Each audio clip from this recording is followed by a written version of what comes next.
కరీంనగర్ జిల్లా కలెక్టర్ కార్యాలయంలో నిర్వహించిన మంత్రుల సమీక్ష రసభసగా మారింది. మంత్రుల సమక్షంలోనే ఎమ్మెల్యేలు పాడి కౌశిక్ రెడ్డి, సంజయ్ కొట్టుకోబోయారు. కరీంనగర్ జిల్లా ఇన్ఛార్జ్ మంత్రి ఉత్తమ్ కుమార్ రెడ్డి అధ్యక్షతన జరిగిన ఈ సమావేశంలో ఇతర మంత్రులు పొన్నం ప్రభాకర్, శ్రీధర్ బాబు, ఎమ్మెల్యేలు హాజరయ్యారు.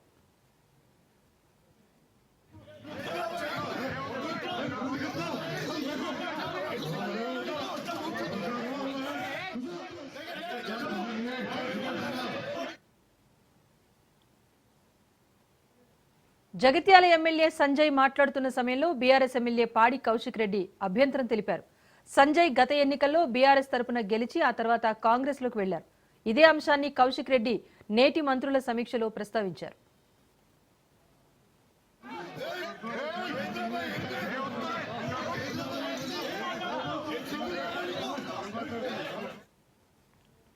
నువ్వు ఏ పార్టీ తరపున గెలిచావు, ఆ తర్వాత ఏ పార్టీలోకి వెళ్లావు, అసలు నీది ఏ పార్టీ అంటూ కౌశిక్ రెడ్డి సంజయ్పై మండిపడ్డారు. దీంతో ఇద్దరు ఎమ్మెల్యేల మధ్య వాగ్వాదం చోటు చేసుకుంది. ఇరువురు నేతలు పరుష పదజాలంతో దూషించుకున్నారు. ఒకరినొకరు నెట్టుకునే వరకు పరిస్థితి వెళ్లింది.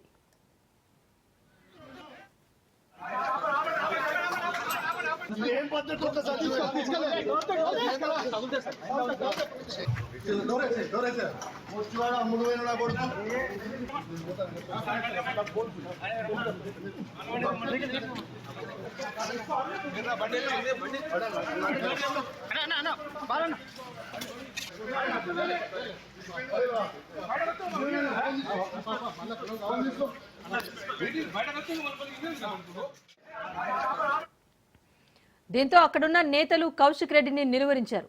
ఒక దశలో పోలీసులు రంగప్రవేశం చేసి బీఆర్ఎస్ ఎమ్మెల్యే కౌశిక్ రెడ్డిని సమీక్ష నుంచి బయటకు తీసుకెళ్లారు. కాంగ్రెస్ టికెట్ మీద పోటీ చేయమని గెలుస్తాడో చూద్దాం. అదే జగిత్యాలో అంత పెద్ద మొగోడైతే చేయమని చెప్పు. కేసీఆర్ గారికి ఇచ్చిన భిక్షకి సిగ్గు లేకుండా ఇంకా వచ్చి స్టేజ్ మీద కూర్చొని సిగ్గు శరం లజ్జ మానం ఉందా ఆయనకు? అసలు అన్నం తింటున్నా పెండ తింటున్నా. ఆయన ఒక్కనే కాదు, ఉన్న 10 మంది ఎమ్మెల్యేలను కూడా రాబోయే కాలంలో ఎక్కడ కూడా తిరగనీయం. ఇదే విధంగా అడ్డుకుంటాం. నీకు దమ్ముంటే వాళ్ళు మొగోళ్ళే అయితే వాళ్ళని రాజీనామా చేయమని చెప్పు. కేసీఆర్ గారు పెట్టిన భిక్ష అది, రాజీనామా చేయమని. అన్నం తింటూ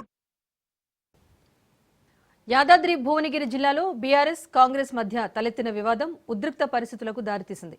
భువనగిరి బీఆర్ఎస్ జిల్లా అధ్యక్షుడు కంచెర్ల రామకృష్ణారెడ్డి సీఎం రేవంత్ రెడ్డిపై చేసిన వ్యాఖ్యలకు నిరసనగా యూత్ కాంగ్రెస్ కార్యకర్తలు బీఆర్ఎస్ జిల్లా పార్టీ కార్యాలయంపై దాడి చేశారు. దీంతో కాంగ్రెస్ దాడికి నిరసనగా బీఆర్ఎస్ ఆధ్వర్యంలో భువనగిరి వినాయక చౌరస్తా వద్ద మహాధర్నాకు పిలుపునిచ్చారు. ఈ నేపథ్యంలోనే జిల్లా వ్యాప్తంగా అన్ని మండలాల్లో నాయకులను అరెస్ట్ చేశారు. డీసీసీబీ మాజీ చైర్మన్ గొంగిడి మహేందర్ రెడ్డిని యాదగిరిగుట్టలో, మాజీ ఎమ్మెల్యే బూడిద భిక్షమయ్య గౌడ్ను హైదరాబాద్లో హౌస్ అరెస్ట్ చేశారు.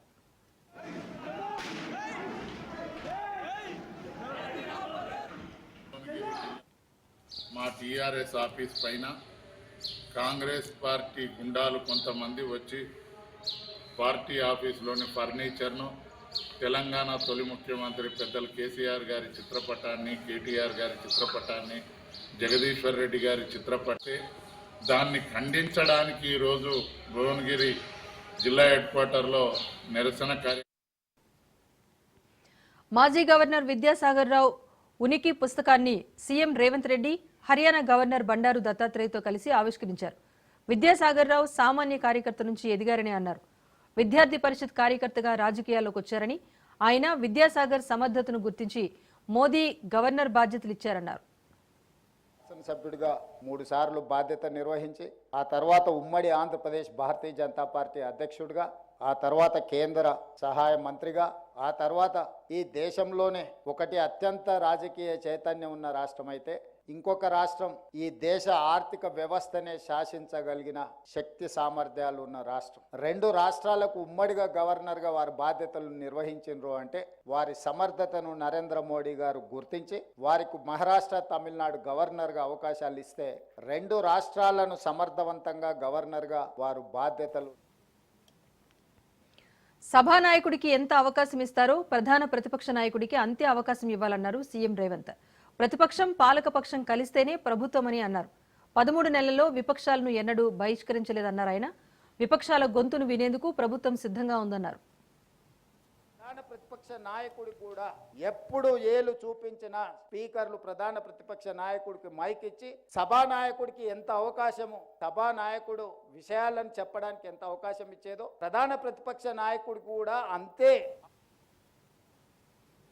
కాంగ్రెస్ పై మాజీ మంత్రి హరీష్ రావు తీవ్ర స్థాయిలో విరుచుకుపడ్డారు. రైతుల్ని కాంగ్రెస్ ప్రభుత్వం నట్టేట ముంచి సిగ్గు లేకుండా సంబరాలు చేయమంటున్నారంటూ విమర్శించారు. కానీ గ్రామాలకొస్తే కాంగ్రెస్ నేతలను రైతులు నిలదీస్తున్నారన్నారు. రేవంత్ రెడ్డి నుంచి రాహుల్ గాంధీ వరకు కాంగ్రెస్ ఇచ్చిన ఏ ఒక్క హామీనైనా నిలబెట్టుకుందా అంటూ ప్రశ్నించారు. దీనిపై బహిరంగ చర్చకు సిద్ధమని సవాల్ విసిరారు. రాష్ట్రంలో అధికారంలోకి వచ్చిన కాంగ్రెస్ ప్రభుత్వం రైతులను నట్టేట ముంచింది చాలక రేవంత్ రెడ్డి ఇంకా సంబరాలు చేయండి, నాకు పాలాభిషేకాలు చేయండి అని చెప్పి ఆయన వాళ్ళ నాయకులకు, కార్యకర్తలకు, రైతులకు చెప్తా ఉన్నాడు. సిగ్గు లేకుండా సంబరాలు చేయమంటుండే. ఇంకా ఇవాళ కాంగ్రెస్ పార్టీ నాయకులను, కార్యకర్తల్ని గ్రామాల్లోకి వస్తే రైతులు నిలదీస్తూ ఉన్నారు. వరంగల్లో రైతు డిక్లరేషన్ అని పెట్టి రేవంత్ రెడ్డి చెప్తే ప్రజలు నమ్ముతారో నమ్మరో అని రాహుల్ గాంధీనితో చెప్పించారు. మీరు రేవంత్ రెడ్డి నుంచి రాహుల్ గాంధీ దాకా రైతులకు ఇచ్చిన మాటల్లో ఏ ఒక్క మాట అయినా కాంగ్రెస్ పార్టీ నిలబెట్టుకుందా? దానిపైన నేను బహిరంగ చర్చకు సిద్ధం. మీరు ఏం చెప్పిన రైతులకు? ఇప్పుడైతే 10,000, మేమొస్తే 15,000 అన్నారు. కాంగ్రెస్ ప్రభుత్వము ఇస్తామని చెప్పిందేమో 15,000, ఇప్పుడు ఇస్తున్నది ఎంత? 6,000. అంటే మీరు ఎంత ఎగబెట్టినట్టు? ఎకరానికి ప్రతి రైతుకు 9,000 రూపాయలు కాంగ్రెస్ పార్టీ మోసం చేసినట్టు. బీఆర్ఎస్ ఆనవాళ్లు లేకుండా చేస్తానని ప్రకటించిన రేవంత్ రెడ్డి ఆయన కుట్రలో భాగంగానే ఈరోజు భౌతిక దాడులు ఈ రాష్ట్రంలో జరుగుతూ ఉన్నాయి. ప్రశ్నిస్తున్నటువంటి ప్రజల మీద, ప్రతిపక్ష కార్యకర్తల మీద, ప్రతిపక్ష నాయకుల మీద పట్టపగలు దాడులు జరుగుతూ ఉన్నా పోలీసు ఉన్నతాధికారులు చోద్యం చూస్తూ ఉన్నారు. నిన్న యాదాద్రిలో బీఆర్ఎస్ కార్యాలయం మీద దాడి జరిగినప్పుడు నివారించాల్సిన పోలీసులు దగ్గరుండి దాడి చేయించినట్టుగా దృశ్యాలు కనబడతా ఉన్నాయి. వీడియోలు తీస్తున్నారు తప్ప దాడి చేసిన వాళ్ళను అరెస్ట్ చేయడమో, దాడి చేస్తున్న వారిని లాఠీచార్జ్ చేయడమో, దాడి చేస్తున్న వారిని నిలువరించే ప్రయత్నం చేయడం లేదు. అంటే కంచే చేను మేస్తే ఈ రాష్ట్రం ఏమవుతుందో ఒక్కసారి ఆలోచించాలి. హోంమంత్రిగా, ముఖ్యమంత్రిగా ఉండి ఆయనే దాడుల్ని ప్రోత్సహిస్తే ఈ రాష్ట్రంలో ఇంకెవరైనా పెట్టుబడులు పెడతారా? ఈ రాష్ట్రం అభివృద్ధిలో ముందుకు పోతుందా? నాగర్ కర్నూలు జిల్లాలో ఉప ముఖ్యమంత్రి భట్టి పర్యటించారు. పలు గ్రామాల్లో వేర్వేరుగా 4 సబ్ స్టేషన్లను, మార్కండేయ ప్రాజెక్టు పనులను ప్రారంభించారు. ప్రభుత్వం రాబోయే రోజుల్లో 1,00,000 కోట్లను మంజూరు చేయబోతున్నట్టు డిప్యూటీ సీఎం తెలిపారు. కాంగ్రెస్ ప్రభుత్వం విద్య, వైద్యం, వ్యవసాయ రంగాలపై ప్రత్యేక దృష్టి సారించిందని ఉప ముఖ్యమంత్రి భట్టి విక్రమార్క అన్నారు. కృష్ణానదిలోని ప్రతి నీటి చుక్కును వినియోగించుకుని ప్రాజెక్టులను పూర్తి చేయడం ద్వారా లక్షల ఎకరాలకు సాగునీరు అందిస్తామని తెలిపారు. ఆర్ఎన్ఆర్ ప్యాకేజ్ సంబంధించి నార్లాపూర్లో కొంతమందికి 123 జీవో ప్రకారం వచ్చాయని నిధులు, కొంతమందికి 2013 ల్యాండ్ అక్విజిషన్ యాక్ట్ ప్రకారం ఇచ్చారు. రైతాంగ సోదరులకు అన్యాయం జరుగుతుంది. దాన్ని గత ప్రభుత్వంలో గొంతెత్తి అరిస్తే కూడా పక్కన పడేసి దాన్ని పూర్తిగా నిర్లక్ష్యం చేశారు. దానివల్ల ఇది పూర్తి చేసుకోలేకపోయామనంటే ఈ ప్రభుత్వం వెంటనే దానిపైన స్పందించి దానికి కావాల్సిన సమాచారాన్ని తెప్పించుకొని ప్రాసెస్ చేస్తుందని చెప్పి మీ అందరికీ సవినయంగా మనవి చేస్తా ఉన్నాను. రేషన్ కార్డుల జారీకి సంబంధించిన ప్రక్రియను తెలంగాణ ప్రభుత్వం చేపట్టిందని మంత్రి పొన్నం ప్రభాకర్ అన్నారు. తెలంగాణలోని అన్ని జిల్లాల్లోని అధికారులతో సమావేశమైనట్టు చెప్పారు. ఈ నెల 16 నుంచి 20 వరకు క్షేత్రస్థాయిలో లబ్ధిదారుల పరిశీలన జరుగుతుందన్నారు. 21 నుంచి అర్హులైన వారి డేటా ఎంట్రీ చేస్తామన్నారు. 26 నుంచి కొత్త రేషన్ కార్డుల జారీ ఉంటుందని వివరించారు. రేషన్ కార్డులకు గతంలో ఉన్న నిబంధనలే వర్తిస్తాయన్నారు. తమ ప్రభుత్వం కొత్త నిబంధనలు పెట్టడం లేదని స్పష్టం చేశారు. రేషన్ కార్డులు, ఇందిరమ్మ ఇళ్ల కోసం దరఖాస్తులను స్వీకరిస్తామన్నారు.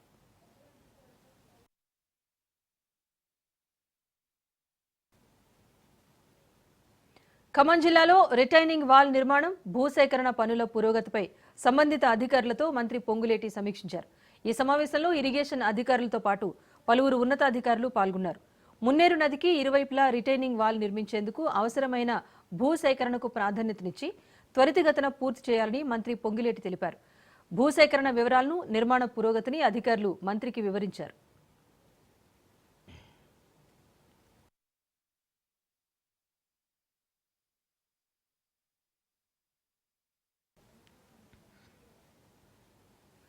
తెలంగాణ సీఎం రేవంత్ రెడ్డి బీఆర్ఎస్ ఎమ్మెల్సీ కవిత విరుచుకుపడ్డారు. రేవంత్ రెడ్డి మూలాలు ఆర్ఎస్ఎస్ లో ఉన్నాయని అన్నారు కవిత. అందుకే మైనార్టీల పట్ల వివక్ష చూపిస్తున్నారంటూ ధ్వజమెత్తారు. కేసీఆర్ హయాంలో రాష్ట్రంలో ఒక్క మత కల్లోలం కూడా జరగలేదన్నారు. కాంగ్రెస్ అధికారంలోకి వచ్చిన ఏడాదిలోనే అనేక మత కల్లోలు జరిగాయంటూ విమర్శించారు. మైనార్టీలకు ఇచ్చిన హామీలను కాంగ్రెస్ పార్టీ విస్మరించిందని మండిపడ్డారామె. మైనార్టీ డిక్లరేషన్ అమలు ఏమైందంటూ ప్రశ్నించారు. तो मैं यहाँ से डिमांड करती हूँ रेवंत रेड्डी साहब को, आप चेवेला डिक्लेरेशन को इमीडिएटली अमल कीजिए. आप पे कोई भरोसा नहीं करने वाला था, इसीलिए आप लगातार गांधी फैमिली को तेलंगाना पे लाते रहे और उनके भरोसे पे थोड़े यहाँ पे लोग भी आपको वोट दिए जो माइनॉरिटीज को. మేడ్చల్ జిల్లా మల్కాజ్గిరి ఎంపీ ఈటెల రాజేందర్ ఆధ్వర్యంలో బీజేపీలో భారీగా చేరికలు జరిగాయి. జవహర్ నగర్ మున్సిపల్ కార్పొరేటర్ పానుగంటి బాబుకు కాషాయ కండువా కప్పి పార్టీలోకి ఆహ్వానించారు ఎంపీ ఈటెల. బాబుతో పాటు పలువురు సీనియర్ నాయకులు, కార్యకర్తలు బీజేపీలో చేరారు. మహిళా అధ్యక్షురాలు ధనిశెట్టి మాధవి, బీసీ మహిళా అధ్యక్షురాలు అనెమ్మ, బీసీ సంఘం అధ్యక్షుడు సంగీపు శ్రీనివాస్, గనిశెట్టి విశ్వనాథ్, మంచిగంటి శేఖర్, సురేష్ ముదిరాజ్, బబ్లు ముదిరాజ్తో పాటు పలువురు బీజేపీలో చేరారు.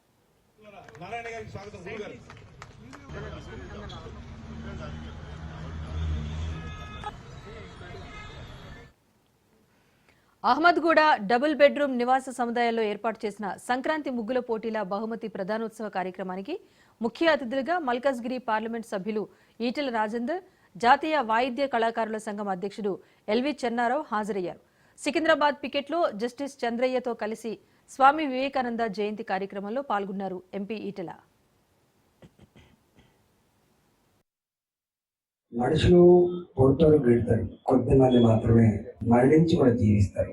ఆ మరణించి కూడా జీవించే మహోన్నతులలో వివేకానందుడు ఒకరు. అతి తక్కువ వయసులో అతి ఎక్కువ ఇంపాక్ట్ సమాజం మీద ఇచ్చినటువంటి మానవుడు, సమాజానికి వెలుగుడిచ్చిన మానవుడు వివేకానందుడు. వారి గురించి చెప్పాలంటే ఎన్ని రకాలుగా చెప్పచ్చు. చాలా మంది అంటుంటారు మొదలుగా కాకి వలె విలువలేని, కాకి వలె వెయ్యేళ్ళు విలువలేని బతుకు కన్నా సమాజం కోసం గొప్ప చరిత్ర నిర్మించిన వాళ్ళు కొద్ది రోజుల్లో చాలంటే పట్టుంటారు. అందులో వివేకానంద ఒకడు. యువతకి అందించిన స్ఫూర్తి ఇవాళ నరేంద్రుడు, మన దేశ ప్రధానమంత్రి గారు దేశానికి అందించే సంకల్పంలో భాగంగా అధికారికంగా జరగడమే కాకుండా ప్రపంచంలో నా దేశం యువశక్తి కలిగిన దేశం, జ్ఞానవంతమైన దేశం, ఆరోగ్యవంతమైన దేశం, రేపటి కాలంలో ఒకనాడు విశ్వగురువుగా వర్దిలిన నా దేశం రాబోయే కాలంలో కూడా మళ్ళీ విశ్వగురువుగా వర్దిలే ఆస్కారం ఉందని నొక్కి పక్కాల్సిన నాయకుడు మోడీ గారి వల్ల. అందువల్ల భారతదేశాన్ని థర్డ్ వరల్డ్ కంట్రీ, మూడో ప్రపంచ దేశంగా పిలిచేవాళ్ళ వల్ల ప్రపంచంలో ఎక్కడైనా ఎప్పుడైనా ఏదైనా పనిచేయటువంటి చైతన్యం సంతరించుకుని మన దేశం. మనుషులు పుడతారు, గిడతారు, కొద్దిమంది మాత్రమే మరణించి కూడా జీవిస్తారు. ఆ మరణించి కూడా జీవించే మహోన్నతులలో వివేకానందుడు ఒకరు. తిరుచానూరులో ఇంటింటికి పైప్ లైన్ ద్వారా గ్యాస్ పంపిణీని సీఎం చంద్రబాబు ప్రారంభించారు. శరవణ ఇంటిలో ప్రారంభించి స్వయంగా టీ పెట్టారు. ఈ సందర్భంగా దేశం మొత్తం ఎనర్జీ, పెట్రోలియం రంగంలో అనూహ్యమైన మార్పులు వస్తున్నాయని సీఎం తెలిపారు. గతంలో గ్యాస్ ఉచితంగా అందించిన ఘనత టీడీపీదే అన్నారు. గోదావరి బేసిన్లో 40% గ్యాస్ లభిస్తోంది. గుజరాత్ సహా ఇతర రాష్ట్రాల వారు ఎక్కువగా వాడుకుంటున్నారని అన్నారు. సోలార్ ఎనర్జీ ద్వారా ప్రతి ఇంటికి ఉచితంగా కరెంట్ అందించేలా ప్రణాళిక చేస్తున్నామని చంద్రబాబు తెలిపారు. త్వరలో ఆంధ్రప్రదేశ్ గ్రీన్ ఎనర్జీ హబ్గా మారుతుందని ఆశాభావం వ్యక్తం చేశారు. క్లీన్ గ్యాస్ ఇస్తున్నారు. దగ్గర 28 జిల్లాల్లో ఇవన్నీ అందించగలుగుతున్నారు. Very natural gas or clean energy and green energy. Recently have announced green energy policy. We are attracting nearly 10 lakh crores and generating employment nearly 7.5 lakh employment. That is our target we are working. AG&P future plans to create employment for 10,000 people within 5-6 years, they are prepared to spend 10,000. TTD మాజీ chairman Bhumana Karunakar Reddy hot comments చేశారు. కూటమి పాలనలో TTD ప్రతిష్ట భ్రష్టు పట్టిపోయిందని, ఆలయ పవిత్రతను దెబ్బతీస్తున్నారని మండిపడ్డారు. కూటమి నేతల అసమర్థత కారణంగా తొక్కిసలాట జరిగిందని ఆరోపించారు. ప్రభుత్వం అలసత్వం కారణంగా 6 ప్రాణాలు కోల్పోయారన్న ఆయన 60 మందికి పైగా గాయపడ్డారని మండిపడ్డారు. తర్వాత ఈ 7 నెలల కాలంలో ఆలయ పవిత్రతను దెబ్బతీయటమే కాకుండా పరిపాలనా వ్యవహారాలు కూడా పూర్తిగా సర్వనాశనమయ్యేటట్టుగా ఆయన పాలన కొనసాగుతున్నది. అదే వైకుంఠ ఏకాదశి రోజున తిరుపతిలో టీటీడీ వక్ఫ్ బోర్డు మెంబర్ రమణ కీలక కామెంట్స్ చేశారు. వైకుంఠ ద్వార దర్శనంపై గత ప్రభుత్వం దురదృష్టవశాత్తు అహంకారపూరిత అనాలోచిత నిర్ణయాలతో 10 రోజుల పాటు తెరిచి ఉంచాలని నిర్ణయం తీసుకుందన్నారు. శాస్త్రానికి విరుద్ధంగా ప్రతి నెల పౌర్ణమి రోజున గరుడ సేవ చేపడుతూ ఉంటారు. స్వామికి సంబంధించి లెక్కింపులన్నీ పరకామణి ఆలయంలోనే ఉండాలన్నారు. ఆగమ శాస్త్రం ప్రకారం కార్యక్రమాలు జరగాలి, ఆచారాలను తుంగలో తొక్కుతున్నారు అంటూ విమర్శించారు. 10 రోజుల పాటు వైకుంఠ ద్వారం తెరుస్తాం. 10 రోజుల పాటు తెచ్చి 360 రోజులు తెరిస్తే తప్పేంది? ఇవి తెలిసి కూడా ఈ నిబంధనలు మనం చేయడంలో మనకి ఏముందంటే ఒక రకమైన అహంపారితం. ఒక నెల క్రితం నెయ్యి విషయంలో కల్తీ నెయ్యి జరిగిందని చెప్పి నేను కూడా 10 రోజుల పాటు నిరంతరంగా మాట్లాడటం జరిగింది. కల్తీ నెయ్యి జరిగింది, లడ్డు ప్రసాదంలో పూర్తిగా జరిగిపోయింది. అయోధ్యలో కూడా లడ్లు పెంచారు. తిరుమల తొక్కిసలాట ఘటనను వైసీపీ నేతలు రాజకీయం చేస్తున్నారని తాడిపత్రి మున్సిపల్ చైర్మన్ జేసీ ప్రభాకర్ రెడ్డి మండిపడ్డారు. మాజీ సీఎం జగన్ శవరాజకీయాలు చేస్తున్నారంటూ దుయ్యబట్టారు. మాజీ మంత్రి రోజా పైన ఆయన ఆగ్రహం వ్యక్తం చేశారు. నోటికొచ్చినట్టు మాట్లాడవద్దని, నోరు అదుపులో పెట్టుకోవాలి అంటూ హెచ్చరించారు. కార్యకర్తలు రోజాను బయటకు రాకుండా చేయాలన్నారు. అందుకే ఎవరో రాబంధువుల పార్టీ అని పెట్టినారు. కరెక్టే. ఇక్కడ ఏదైనా చనిపోయినా ఇమీడియట్ వాలేటివ్ ఎక్కడి నుంచి వచ్చాడు మాకే తెలియదు. అలా అయిపోయింది వీళ్ళ పరిస్థితి. జగన్మోహన్ రెడ్డి గారు ఆయన పవర్లో ఉన్నప్పుడు బోటు ప్రమాదం 39 మంది చనిపోతే ఆయన కనీసం ఆ రోజు అక్కడికి పోయినాడా? ఈ ప్రాజెక్ట్ ఎందుకు పోయే ఘటనలో 33 మంది పోయినారు. ఎందుకు పోయినారు? అది తప్పిదం వైఎస్ఆర్ పార్టీదే. ఎల్జీ పాలిమర్స్ 13 మంది పోతే నువ్వు ఎయిర్పోర్ట్ లో జీవితాన్ని ఎవరిని కలిసినావు? ఎల్జీ వాళ్ళని కలిసినావు. ఎందుకు? ముందు వాళ్ళతో నెల్లూరు జిల్లా రాజ్ న్యూస్ క్యాలెండర్ ను మంత్రి ఆనం రామనారాయణ రెడ్డి నివాసంలో ఆవిష్కరించారు. అనంతరం రాజ్ న్యూస్ యాజమాన్యానికి, సిబ్బందికి సంక్రాంతి శుభాకాంక్షలు తెలిపారు మంత్రి ఆనం. రాష్ట్రంలో ప్రతి ఇంట పాడి పంటలతో సుభిక్షంగా ఉండాలని మంత్రి ఆకాంక్షించారు.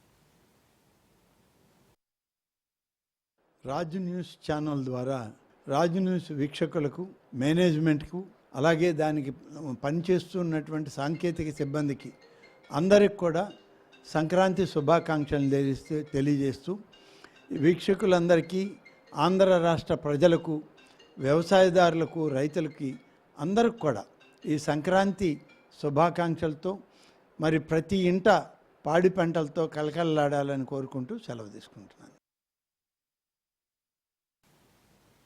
దగ్గుబాటి ఫ్యామిలీ పైన కేసు నమోదైంది. ఫిల్మ్ నగర్లోని డక్కన్ కిచెన్ హోటల్ కూల్చివేత ఘటనలో దగ్గుబాటి సురేష్ బాబు, వెంకటేష్, రాణా, అభిరాంపై 448, 452, 458, 120B సెక్షన్ల క్రింద కేసు నమోదు చేశారు. ఈ వ్యవహారంలో సురేష్ బాబును A1గా, వెంకటేష్ను A2గా, రాణాను A3గా, అభిరామ్ A4గా నమోదు చేశారు. ఈ ఘటనపై పూర్తి స్థాయి విచారణ జరపాలని ఫిల్మ్ నగర్ పోలీసులకు నాంపల్లి కోర్టు ఆదేశాలు జారీ చేసింది.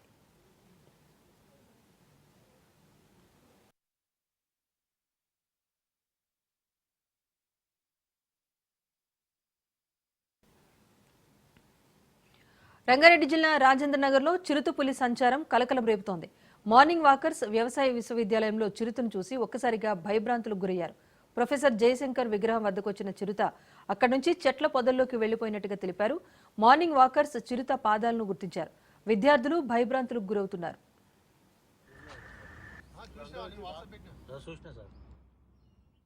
హాస్టల్ దగ్గర గేట్ ఉంది, అక్కడ దాకా లాస్ట్ వరకు వెళ్ళి రిటర్న్ వచ్చి ఏం చేసి జరసేపు రెస్ట్ తీసుకుందామని ఆ జయశంకర్ బొమ్మ కాడ ఏమైందంటే తొట్లు పెట్టారు. మొత్తం పెట్టిన దాని ఆపోజిట్లో నేను కూర్చున్నా. ఆడ కెమెరాలు కూడా ఉన్నాయి. ఇంకోటి ఆ డాంబర్ మిషన్లు అనేది ఆడ ఉన్నాయి. ఆడ డాంబర్ మిషన్ల కాడికి వెళ్ళి పక్కకి వెళ్ళి మెల్లగా వస్తుంది. అది అంటే ఏమో తిన్నదా దాన్ని చూసి పుట్టిన ఊరును, కన్నతల్లిని ఎప్పటికీ మరవవద్దని మాజీ ఉపరాష్ట్రపతి వెంకయ్యనాయుడు అన్నారు. స్వర్ణ భారతి ట్రస్ట్ ఆధ్వర్యంలో హైదరాబాద్లోని ముచ్చింతల్లో సంక్రాంతి సంబరాలు నిర్వహించారు. ఈ వేడుకల్లో భారత మాజీ ఉపరాష్ట్రపతి వెంకయ్యనాయుడు పాల్గొన్నారు. సంక్రాంతికి ప్రతి ఒక్కరూ సొంతూరు వెళ్లి పండుగ జరుపుకోవాలని సూచించారు. అనంతరం తెలుగు భాషకు ఎంతో ప్రాముఖ్యం ఉందని, అలాంటి తెలుగు నేలపై పుట్టిన మనం ఇంటితో పాటు వీధి, గుడి, బడి అన్ని ప్రాంతాల్లో తెలుగులోనే మాట్లాడాలని సూచించారు. చీమకు చక్కెర పెట్టి, పావుకు పాలు పోసి, చెట్టుకు బొట్టు పెట్టి పవిత్రమైన వ్యాధి మన జీవన పద్ధతుల్లో, లైఫ్ స్టైల్లో మళ్ళా తిరిగి పాత అలవాటు చేసుకున్నాం. భారతీయ జీవన పద్ధతులు తెలుసుకొని ఢిల్లీలో అసెంబ్లీ ఎన్నికల ప్రచారం హోరాహోరీగా జరుగుతోంది. బీజేపీ, ఆప్ మధ్య డైలాగ్ వార్ కొనసాగుతోంది. బీజేపీపై ఢిల్లీ మాజీ సీఎం కేజ్రీవాల్ తీవ్ర ఆరోపణలు చేశారు. బీజేపీ ధనవంతుల పార్టీ అంటూ విమర్శించారు. 5 ఏళ్లుగా మురికివాడల్లోని ప్రజల వద్దకు బీజేపీ వెళ్లలేదు అంటూ విమర్శించారు. కానీ ఎన్నికల్లో ఓట్లు పొందేందుకు బీజేపీ ప్రయత్నిస్తోందన్నారు కేజ్రీవాల్. ఇక బీజేపీ గెలిస్తే ఢిల్లీలోని అన్ని మురికివాడలను కూల్చివేస్తుందని కీలక వ్యాఖ్యలు చేశారు Kejriwal. Tamil hero Ajith Dubai 24HR car racing ఈవెంట్లో హేమాహేమీలతో పోటీపడి 3వ స్థానంలో నిలబడ్డారు. ప్రొఫెషనల్ డ్రైవర్స్ పోటీపడిన ఈ సర్క్యూట్ రేస్లో అజిత్ టీం పోడియం ఫినిష్ అందుకోవడం హైలైట్ గా నిలిచింది. అజిత్ టీం ఈ రేస్లో GT4 కేటగిరీలో పోటీపడింది. రేస్ ముగిసిన వెంటనే అజిత్ భారత జాతీయ పతాకం చేతబూని జెండా ఊపుతూ తన ఆనందోత్సాహాన్ని ప్రదర్శించారు. అజిత్ దుబాయ్ కార్ రేస్లో పతకం సాధించడంతో పలువురు ప్రశంసల వర్షాన్ని కురిపిస్తున్నారు.